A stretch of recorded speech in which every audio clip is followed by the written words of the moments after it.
الحمدللہ رب العالمین الصلاۃ والسلام علی رسولہ الکریم۔ السلام علیکم ناظرین اکرام۔ یسرنا القرآن نام کی آسان تفسیر کا لیسن نمبر 2.116 ہے، یعنی دوسرے سورے کا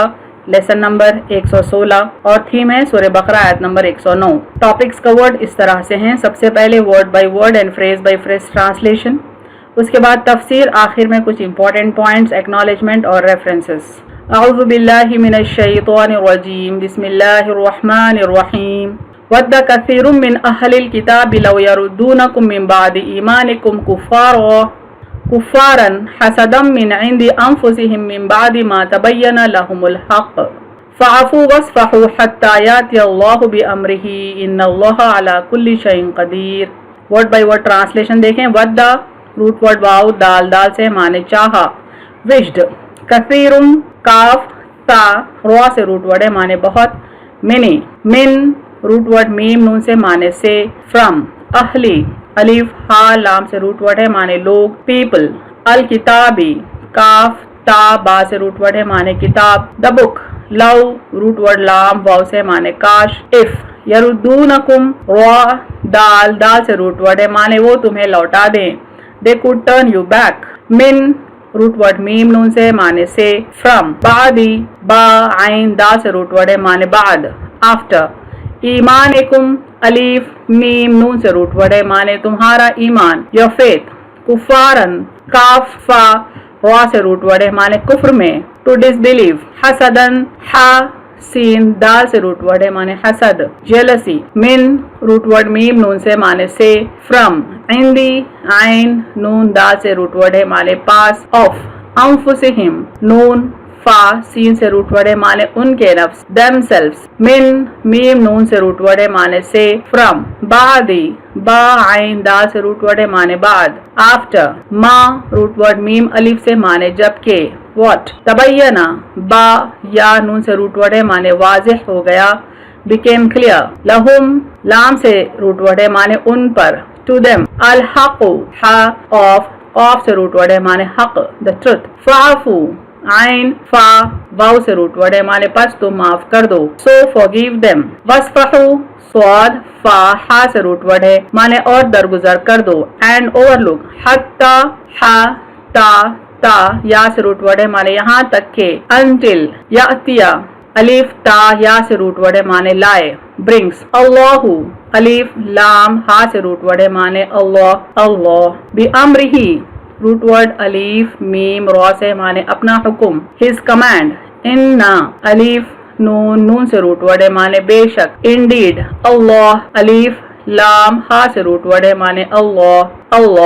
علی روٹ ورڈ عین لام یا سے معنی پر، on کلی کاف لام سے روٹ ورڈ ہے معنی ہر، ایوری شیئن شین یا حمزہ سے روٹ ورڈ ہے معنی چیز، تھنگ، قدیرن قاف دال را سے روٹ ورڈ ہے معنی قادر، all powerful. Phrase by phrase translation دیکھیں۔ اردو میں ودّ کثیرن چاہا بہت، من اہل الکتابی اہل کتاب میں سے، لو یردونکم کاش تمہیں لوٹا دے، من بعد ایمانکم کفارا تمہارے ایمان کے بعد کفر میں، حسدا من عند انفسہم اپنے نفس کے حسد کے سبب، من بعد ما تبینہ اس کے بعد جب کہ واضح ہو گیا، لہم الحق ان پر حق، فاعفوا واصفحوا پس تم معاف کرو اور درگزر کرو، حتی یاتی اللہ بامرہ یہاں تک کہ لائے اللہ اس کا حکم، ان اللہ بے شک اللہ علی کل شیء قدیر ہر چیز پر قادر ہے۔ Phrase by phrase translation English میں دیکھیں۔ وَدَّ كَثِيرٌ wished many من أهل الكتاب from the people of the book love يردونكم if they could turn you back من بعد إيمانكم كفارا after you have faith to disbelieve، حسدا من عند أنفسهم out of their jealousy، من بعد ما تبين after became clear، لهم الحق to them the truth، فاعفوا واصفحوا so forgive them and overlook، حتى يأتي الله بأمره until Allah brings his command، Inna Allah indeed Allah ala kulli shay'in qadir is all powerful over everything۔ سورہ بقرہ آیت number 109 جو کہ under focus ہے، اس کا کمپلیٹ ٹرانسلیشن یہاں دیکھیں اردو اور انگلش میں۔ چاہا بہت اہل کتاب میں سے کاش تمہیں لوٹا دے تمہارے ایمان کے بعد کفر میں، اپنے نفس کے حسد کے سبب، اس کے بعد جب کہ واضح ہو گیا ان پر حق، پس تو معاف کرو اور درگزر کرو یہاں تک کہ لائے اللہ اس کا حکم، بے شک اللہ ہر چیز پر قادر ہے۔ Wished many from the people of the book, if they could turn you back after you have faith, to disbelieve out of their jealousy after the truth became clear to them. So forgive them and overlook until Allah brings his command. Indeed, Allah is all powerful over everything. تشریح کلمات دیکھیں and interpretation of words. حسد، کسی شخص کی نعمت کے زوال کی تمنا کرنا جبکہ وہ اس کا مستحق ہو، یعنی اللہ تعالیٰ کسی شخص کو کوئی نعمت دیا ہے تو اگر دوسرا یہ آرزو کرتا ہے کہ اس کی نعمت اس سے چھن جائے تو اس کو حسد کہتے ہیں۔ عفو درگزر کرنا اصل معنی مٹانا ہے، یعنی کسی کو معاف کرنا، کسی کو اوور لک کرنے کے معنوں میں آتا ہے، زائد کے معنوں میں بھی استعمال ہوتا ہے۔ اس آیت کو دیکھیں، وَيَسْأَلُونَكَ مَاذَا يُنْفِقُونَ قُلِ الْعَفْوَ، یہ لوگ آپ سے پوچھتے ہیں کیا خرچ کریں، کہہ دیجئے جو ضرورت سے زیادہ ہو، یعنی اپنے گھر والوں کے حقوق ادا کرنے کے بعد، اپنے رشتہ داروں کے حقوق ادا کرنے کے بعد اللہ کی راہ میں کتنا خرچ کریں، کیا خرچ کریں۔ لوگ یہ سوال کیا آپ صلی اللہ علیہ وسلم سے تو اللہ نے جواب دیا جو بنیادی ضروریات پوری کرنے کے بعد ایکسٹرا اماؤنٹ رہتا ہے وہ اللہ کی راہ میں خرچ کریں۔ صفح کے معنی درگزر، نظر انداز کرنا، اصل میں ہر چیز کے چوڑے پہلو کو صفحتن کہتے ہیں، ترک ملامت کو عفون اور صفحن کہتے ہیں، یعنی کسی کو اوور لک کرنا اور کنڈم نہیں کرنا، معاف کر دینا، ان معنوں میں عفون اور صفحن آتا ہے۔ کسی سرکش یا گناہ کی صورت میں اسے درگزر کرتے ہوئے ملامت نہ کرنے کو صفحن کہتے ہیں، یعنی کوئی شخص سرکشی کیا، حق کے راستے سے ہٹ کے کوئی گناہ کیا تو اس صورت میں اس کو ملامت نہیں کر کے اس کو درگزر کرنے کو صفحن کہتے ہیں۔ تفسیر ابن کثیر دیکھیں اس آیت کے سلسلے میں۔ ابن عباس رضی اللہ عنہ سے مروی ہے کہ حیی بن اخطب اور ابو یاسر بن اخطب یہ دونوں یہودی سب سے زیادہ مسلمانوں کے حاسد تھے، یعنی حسد تو اہل کتاب کرتے تھے آپ صلی اللہ علیہ وسلم سے اور مسلمانوں سے، لیکن حسد کرنے والوں میں یہ دو بہت زیادہ مشہور تھے، لوگوں کو اسلام سے روکتے تھے اور عرب سے جلتے تھے، یعنی عرب کے مسلمانوں سے جلتے تھے۔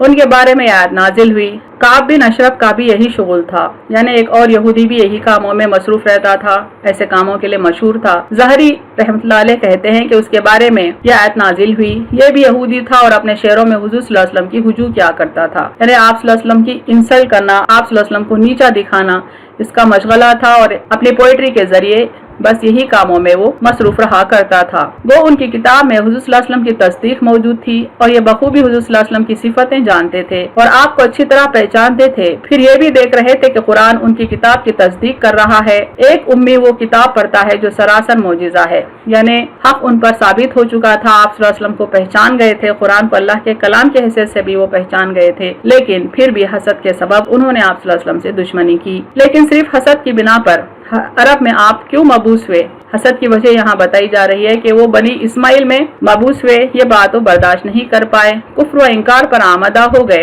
بلکہ ان لوگوں کو بھی بہکانا شروع کر دیا، یعنی خود بھی کفر و انکار پر قائم رہے اور دوسروں کو بھی اسلام سے بہکانا شروع کیا، اسلام سے بدظن کرنا شروع کیا۔ اللہ تعالیٰ نے مومنوں کو حکم دیا کہ تم درگزر کرتے رہو اور اللہ کے حکم کا اور اس کے فیصلے کا انتظار کرتے رہو،